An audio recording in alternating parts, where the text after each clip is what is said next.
Dear participants, we will be starting the webinar in few minutes.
So participants, we'll be starting in another 2 minutes. So kindly bear with us.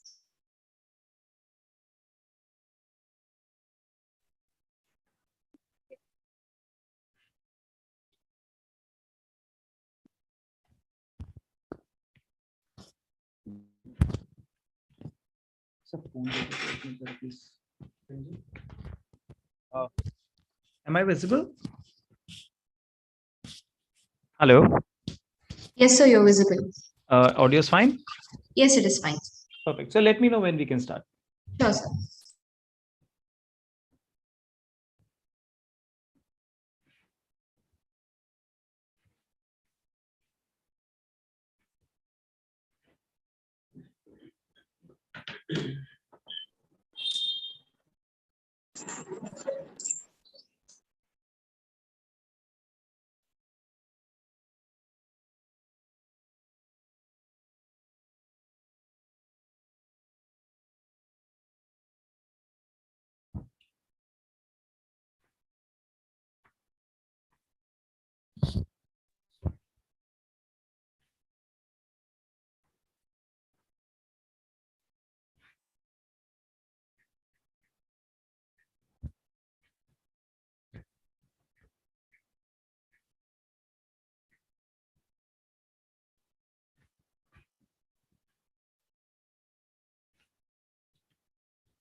Good morning, everyone. So we will be beginning this webinar now.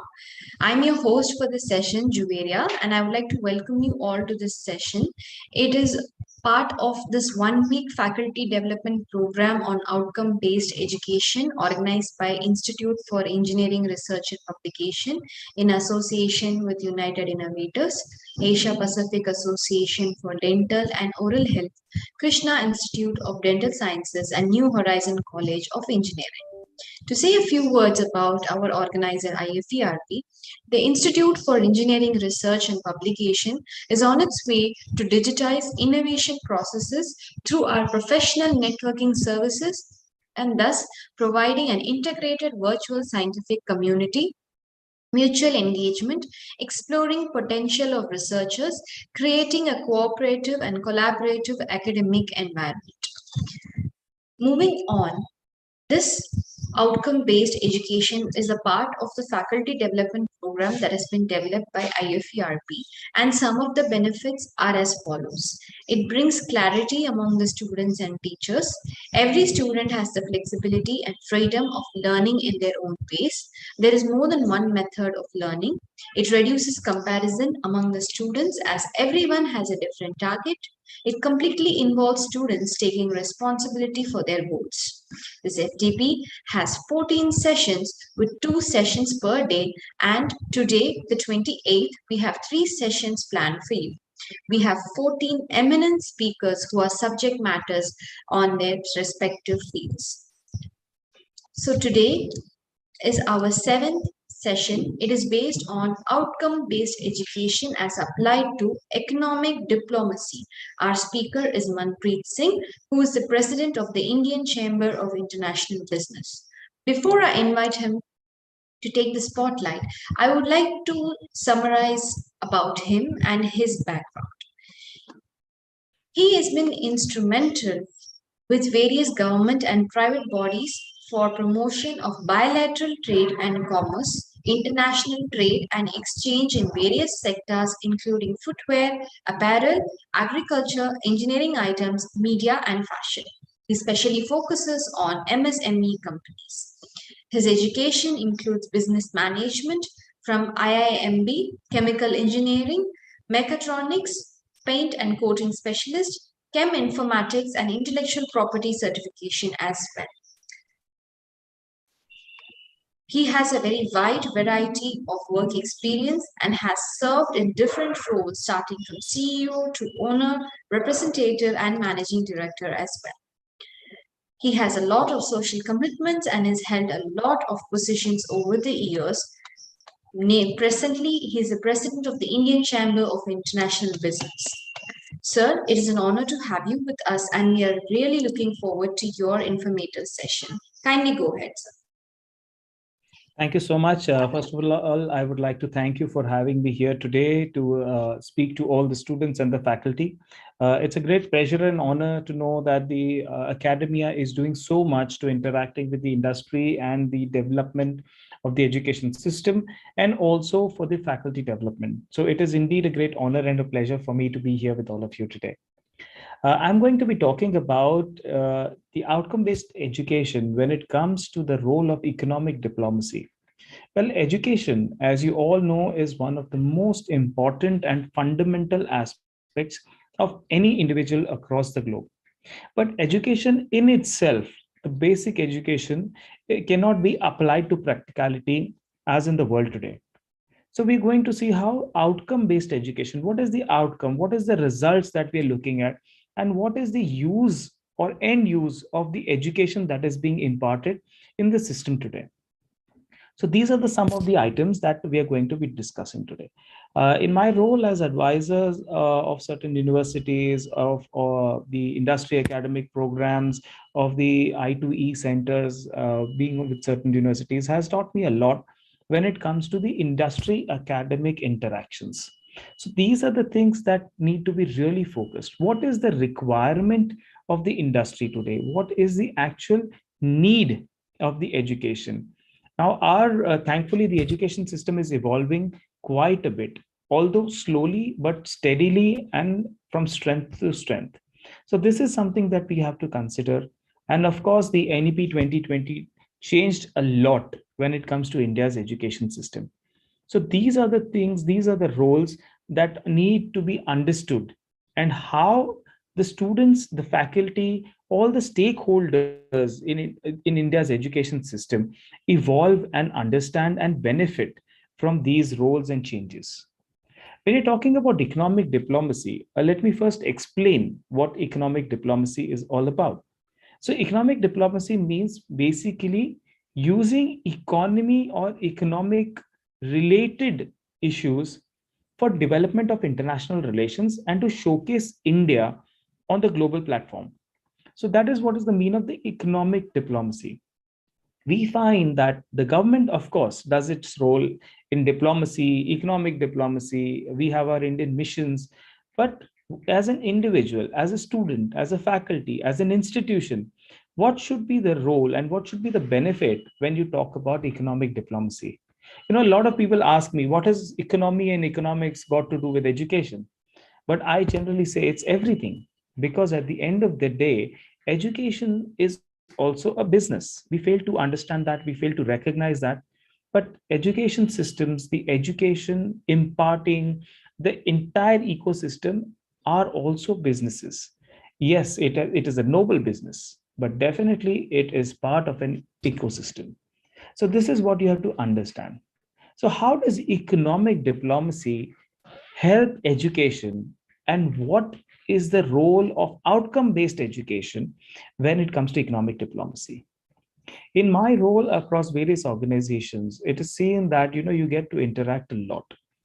Today, India has got such a talent pool that may or may not be utilized in the country itself.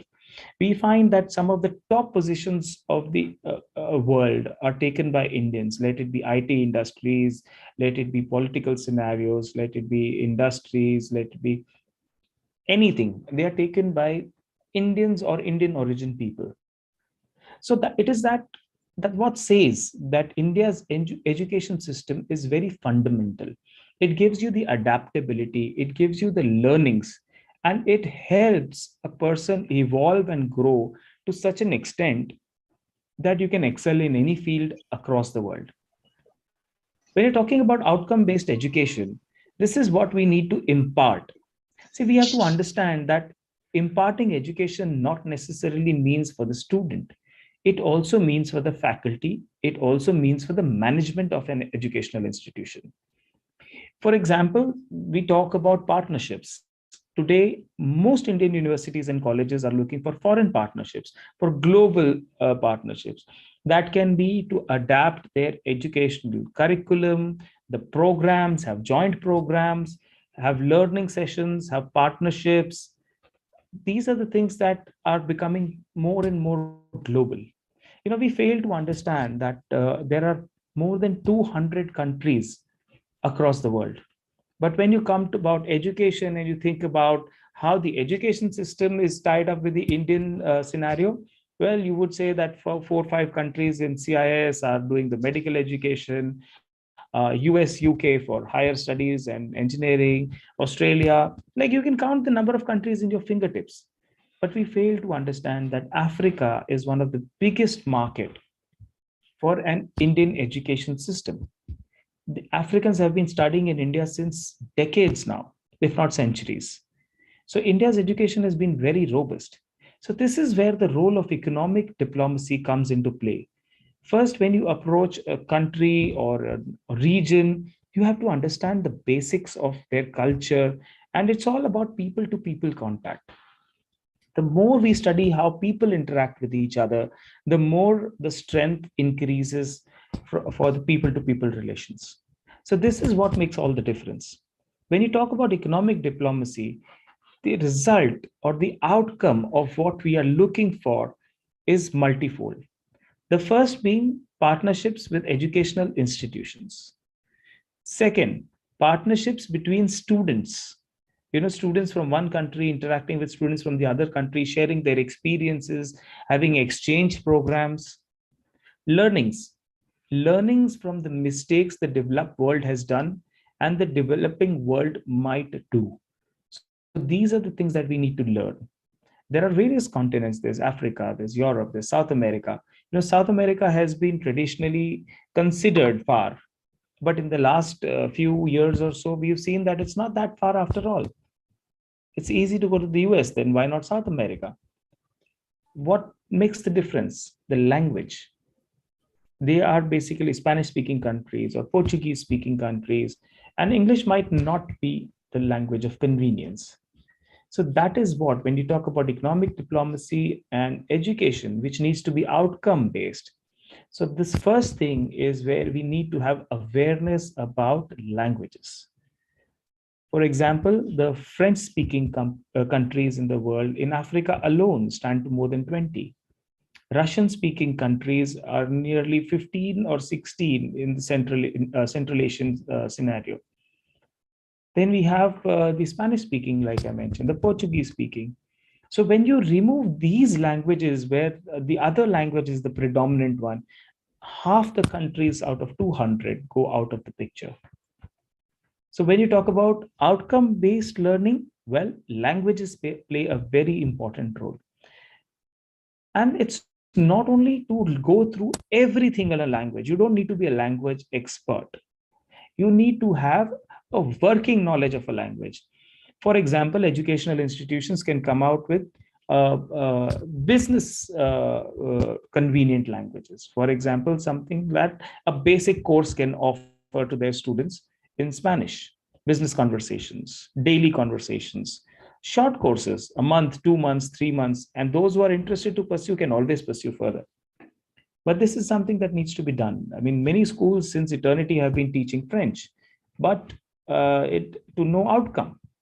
So this is what we need to teach them, that yes, you are learning this language because there has to be an end use. There has to be an end result. There has to be an end means to get another result. So this is something that we need to consider. I'd like to keep this session a little interactive, if it's okay with the organizers. Can we have some interaction in the middle?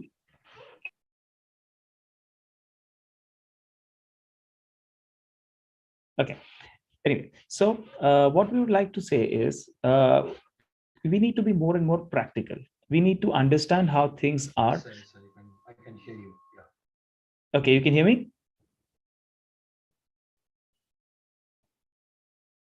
Am I audible? Sir, you are audible. Okay. Okay, so when we talk about, like we were discussing, the languages, so the more and more you give the basic conversation languages, that helps you with the economic diplomacy. Because to talk, the first thing that you know is you assume that the other part of the world speaks English. They might, but they might not be convenient, they might not be comfortable. And must have seen that, oh, you keep sending mails and there are no replies from a certain part of the world. They want to, it's not that they do not want to, but it's just that they're not able to explain themselves. So life has become very simple thanks to tools like Google Translate and handheld translators, but how many actually use them? We write everything in English, we might get a 1 line or 2 line reply. That is where we should see that, okay, maybe the language is not that easy for them. In India, English thankfully has been there since centuries now, and we've all become so-called experts. But we need to consider what happens in the other part of the world. Then we need to consider the political situation in a certain country. For example, in today's days, if you're working with the Russian part of this world, you might not be entertained by the European side. So this is something that you need to consider, the geopolitical situations of what is happening around you.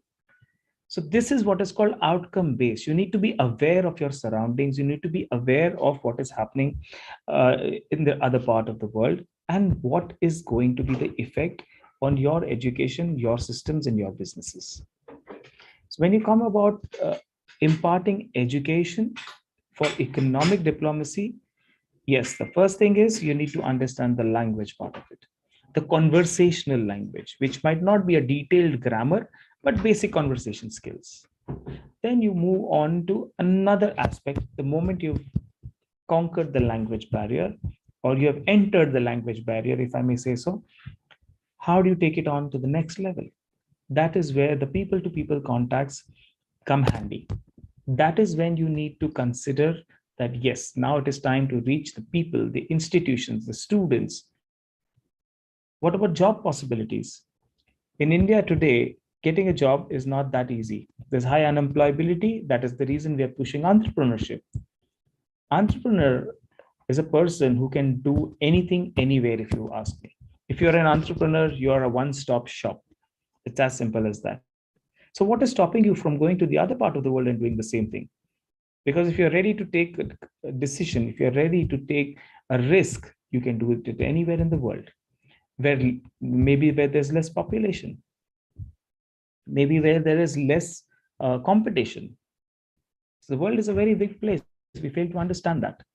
And we prefer to stick to environments that are convenient and comfortable. But life is not about convenience after all. So when we're talking about the outcome-based education, we have to understand that what is the outcome that is needed from this type of education. We should have programs designed that explain the cultural aspects of certain countries or certain regions. For example, we talk about the German engineering. The moment we talk about German engineering, we have to understand why they are so advanced. They had plans for being German engineering experts since decades. After the Second World War, it is Germany that decided that it's time to have an engineering pool and engineers that work on the best thing. The support system was given by universities, not by the government. It is these universities, it's the professors, it's the students that formed an ecosystem and started developing, that started innovating. What is missing in the Indian scenario is that we typically come, impart knowledge, the student listens, clears an exam, goes for a job without any knowledge of or practicality. There's no hands-on experience in the Indian education system. We have internships, but I think most of us just take certificates at the end of the day.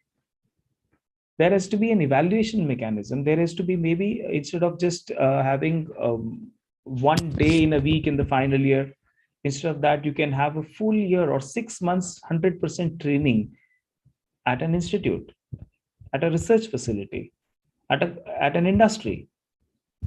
The government of India is now focusing a lot on apprenticeship and internships and all that. That is the reason, because students that are coming out of an Indian education system are unemployable.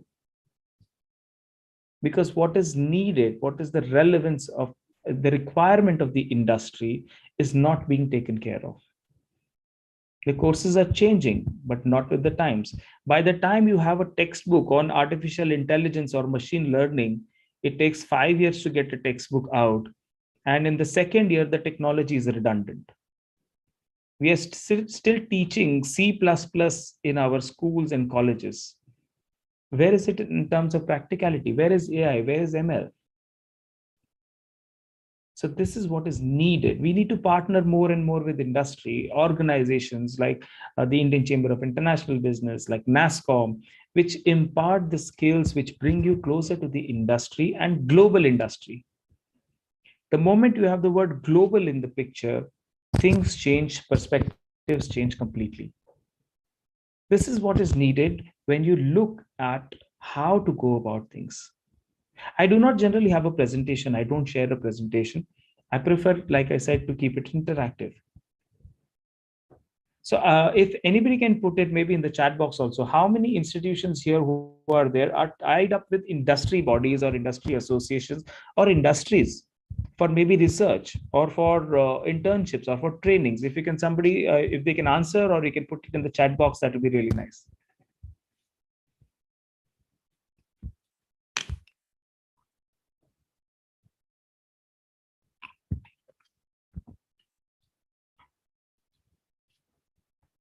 So Siddhartha has mentioned that he's from a dental college. So the moment you are from a dental college, do you actually go and visit your local dentist and see how they've been doing things in the real life?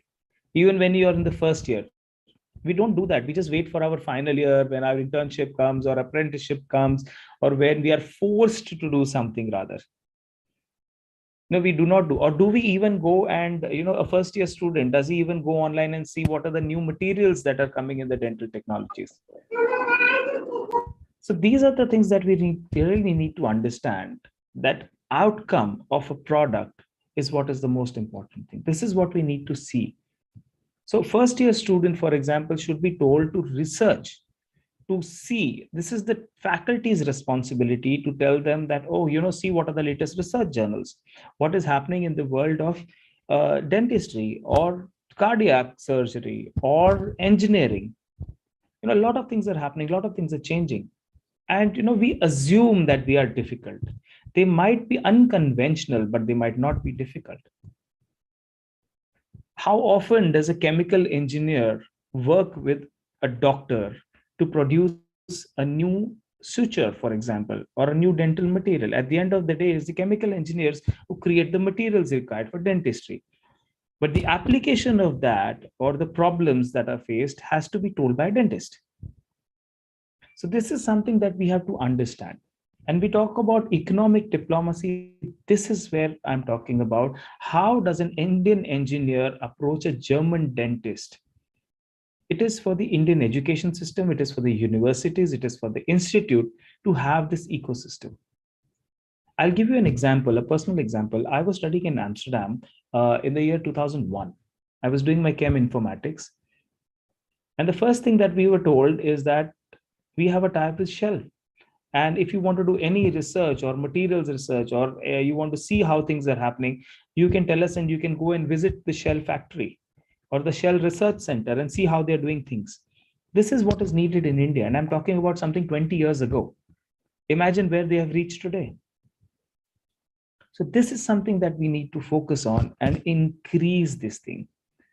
The industry interactions, the international interactions, what is happening in the better part of the world or the worst part of the world, for example. When we talk about vaccines development, no country needs it more than Africa. But they also have the highest immune systems. Is it possible to adapt that to the Indian scenario? There are some raw materials that come out of Africa alone. Can we work directly with the Africans rather than working with the Europeans and then in turn with the Africans? We have the advantage of doing that. South America, so many materials, so many technologies. South America is also one of the ancient civilizations of the world. Are there any learnings when it comes to that? But how do you approach them? Then comes the role of the economic diplomacy. You explain the commercial aspects of what you're trying to do with them, what you're trying to understand with them, what you're trying to seek. The world is all about a win-win scenario. So it's all about how you want to learn. It's not about imparting knowledge. It is about gaining knowledge. It is about understanding. It is about seeking. And this is what is most important. A lot of research facilities, you must have heard, that are happening in the Antarctic and the Arctic Oceans. Do we even know about it? Thousands of years ago, so many things must have been buried out there under the snow, under the ice caps. Maybe when it is melting, there'll be new diseases. Are we ready to take on that? Are we ready to be part of these research teams? They do take students on, they do take educational institutions on with them for the learning part of it. Have we even tried as an institution to approach, how can we be different today? How can education system or an education institute differentiate itself from among the others? And it is not necessarily that IITs and IIMs are the ones that need to do this. The smallest school, the smallest college can pick up these initiatives and they can be part of that. All it takes is a phone call or an email to see if it works. That is what is most important, the initiative part of it. Government of India has started the Atal Innovation Mission. We've got Atal Tinkering Labs and all these facilities. How many of us are actually part of that ecosystem? Even if we are part of the ecosystem, are we actually doing something? I remember that as a child, we used to have the science competitions.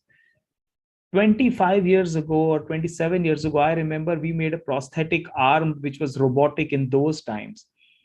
And those things were completely voluntarily. We never had something called innovation. I mean, we were all innovators for that matter. Whoever wanted to be part of something was happy to do so. But still, how many actually did that? Maybe 5 to 7 in those days out of 50. The figure still stands the same even today. And they call themselves innovators, startups.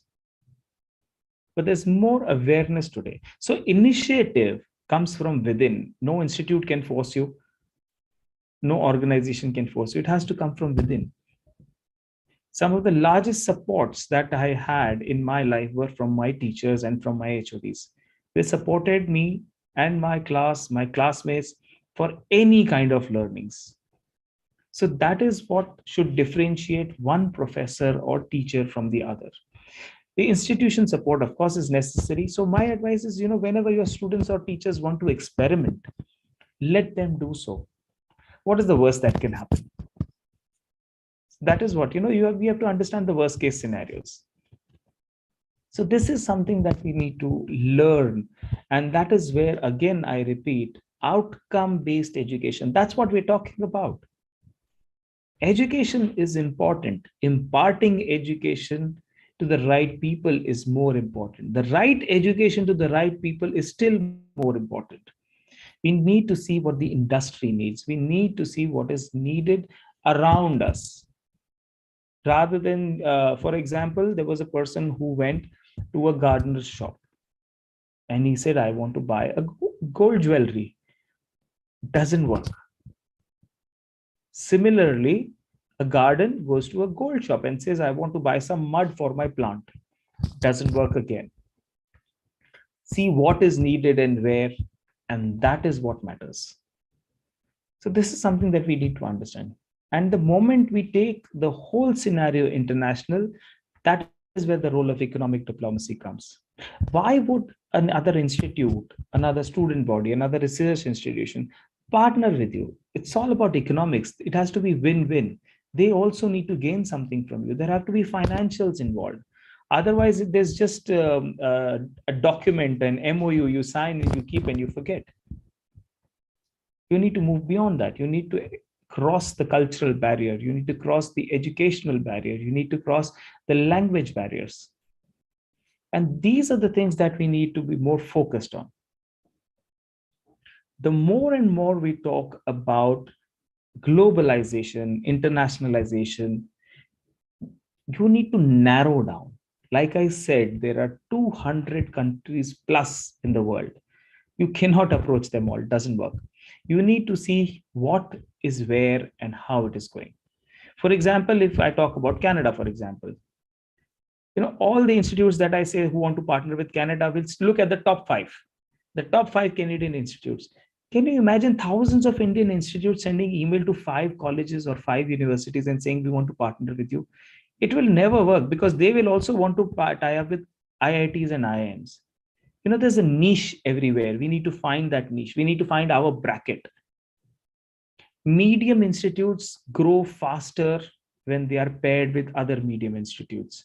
The smaller colleges, smaller universities tie up with the smaller institutes, have an opportunity to grow faster. For example, if a large university ties up with 10 small universities, what's the thing to gain? Not much, I would say, because the top university is already saturated. They do not have much to give, or rather they have so much to give that they don't know whom to give and how much to give. So they sit on it and nobody gains. So stay in your bracket. You might be a medium institute, you might be a small institute. Location doesn't matter. It's the number of people, the quality of people that matters. I'll give you an example. I was giving a lecture in one of the colleges in a village. It was an engineering college. And I was talking about machine learning and Amazon and Google and the best technologies available to institutes. At the end of my session, a few girls come up and they say, sir, we have already made a project on what you're talking about. And trust me, that project was amazing. Nothing less than what an IIT student or an IIM student would have done. And in a small village. So that shows that talent is not a problem. Location is not a problem. It is the opportunity that these students get is what is most important. And that is the role of an institute.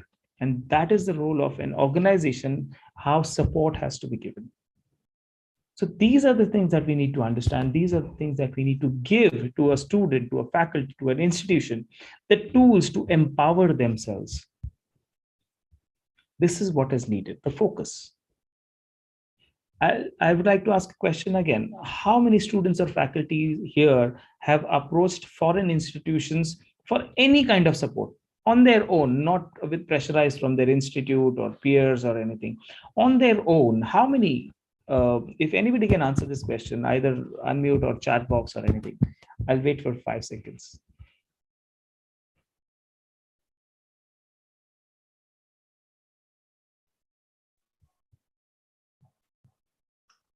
Yes, sir, I have done it. Can you please name yourself and the institute, sir? So I am Dr. Ravi, and I work for a college in Bangalore.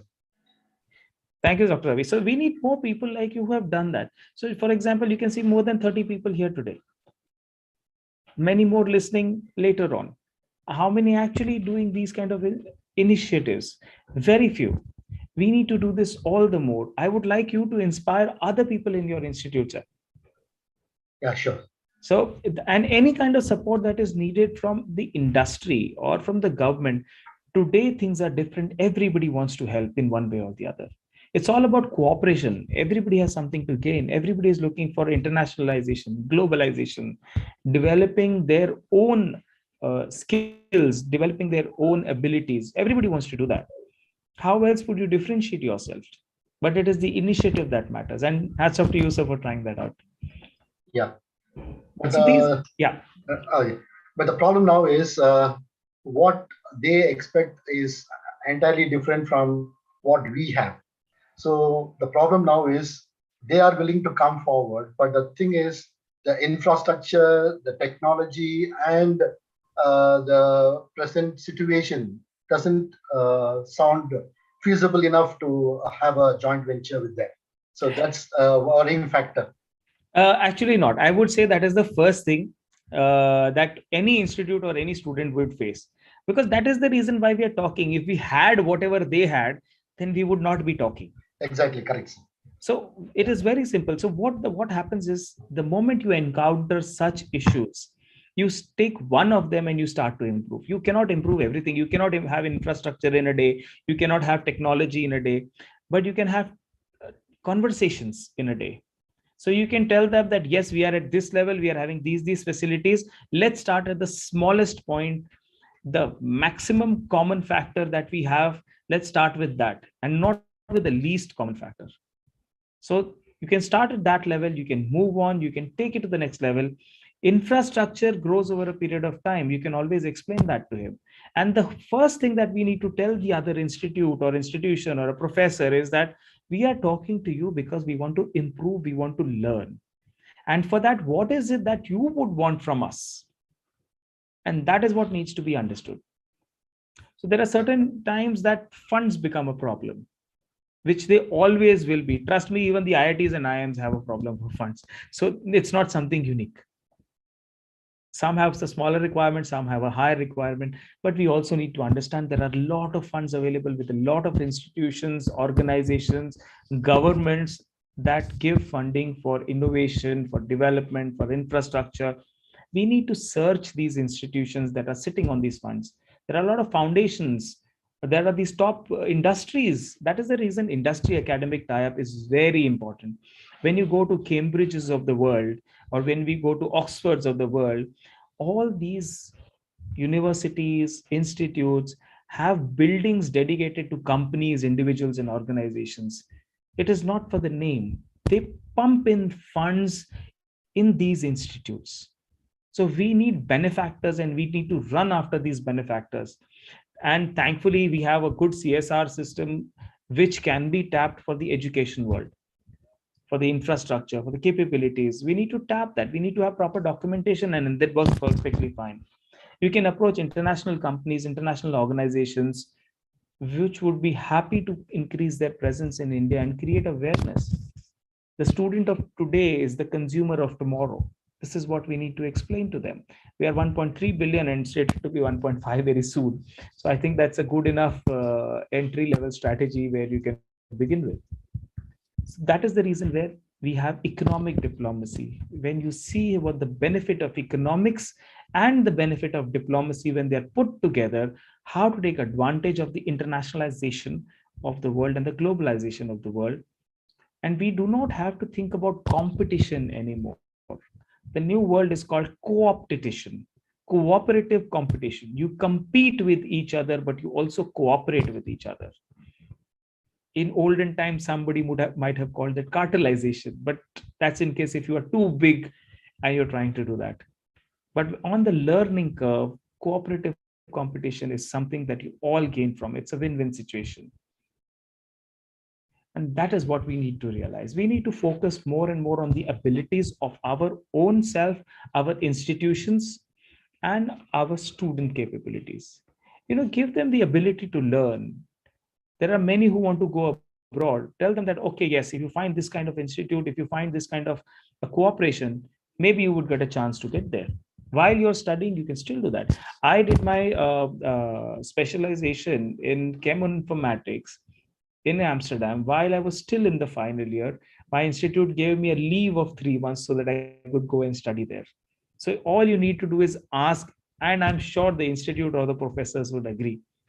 So this is something we need to have an open mind. And with this, I would like to close the session on economic diplomacy on outcome-based education. And we're open for question and answers. Thank you, sir. The audience can address your questions to the speaker through your voices or through the chat box.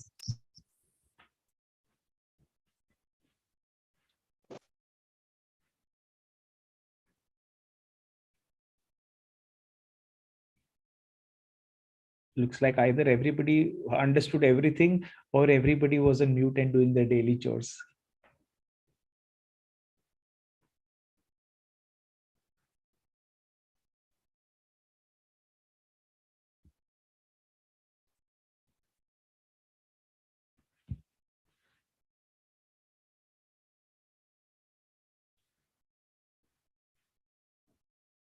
It looks like we don't have many questions.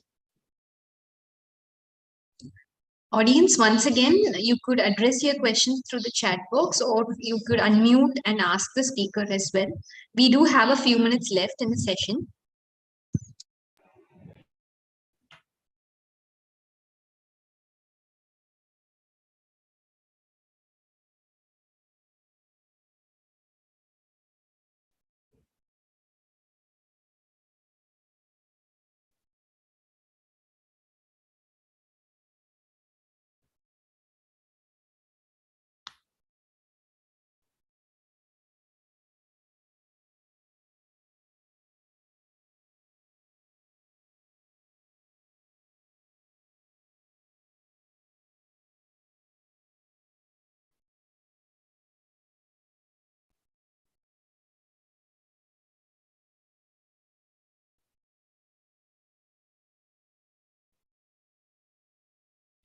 I guess there are no questions then. All right. So let us conclude the session then. Thank you so much, sir, for your wonderful knowledge on the subject and for taking us through the entire session in a very organized manner. So to everyone, I would like to thank you all on behalf of IFERP, all the audience, the professors, academicians, and delegates who have joined us today. IFERP would like to thank our esteemed speaker, Mr. Manpreet Singh, for delivering the keynote address today. And we do have other 2 outcome-based education sessions planned today. So we are hopeful to see more interaction then. And I hope the session has been very clear to everyone. Now, I would like to announce some of the upcoming conferences that have been organized by IFERP in the upcoming months. So we have the International Conference on Exploring Colossal Technological Advances of the 21st Century in Science, Engineering and Technology, organized by IFERP on the 13th and 14th August 2022 at Abu Dhabi. We have the Asia Pacific Conference on Education, Research, Social Science and Humanities, organized by IFERP on the 7th and 8th September at Bangkok. International Conference on Future of Engineering, organized by IFERP on 22nd and 23rd September 2022 at Manila, Philippines. I'm posting the link of these conferences in the chat box for you to peruse at your own pace. You can see that these conferences have a lot of value to give. They are very beneficial to all of the academicians and to our delegates. Please do go through these websites. If you have any doubts, you can always contact the team at IFERP and they will be most happy to help. So on that note, I would like to sign off for the session today.